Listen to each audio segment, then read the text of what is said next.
امام عاشور وزيزو انتوا افضل ناس مش في مصر بس، انتوا في افريقيا كمان.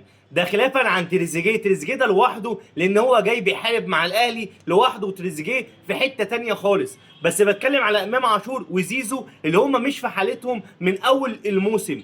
الاربع ماتشات اللي جايين مفيش هزار، الاربع ماتشات اللي جايين انتوا لازم تطلعوا كل الامكانيات اللي عندكم. انتوا لعيبه كبيره وانتوا عارفين كده كويس، انتوا في ايديكم تنقلوا الاهلي نقله تانية. انتوا لو طلعتوا اللي عندكم هتلاقوا نفسكم وتردوا بقى على كل الشكوك والناس اللي بتتكلم عليكم، والناس اللي عماله تقارنكم بده وبده، وبص زيزو بيعمل ايه، وبص امام عاشور فين. الدوري ده خصوصا لامام عاشور وخصوصا لزيزو انت في حته تانية. انت لسه جاي من نادي الزمالك علينا مباشره، يعني الدوري الزمالك لو اخدته هتبقى حفله عليك انت مخصوص. لازم تفوق، لازم تطلع اللي عندك انت وامام عاشور. انتوا الاتنين لو رجعتوا للحاله بتاعتكم الطبيعيه هتبقوا في حته تانية، هتدغدغوا الدنيا.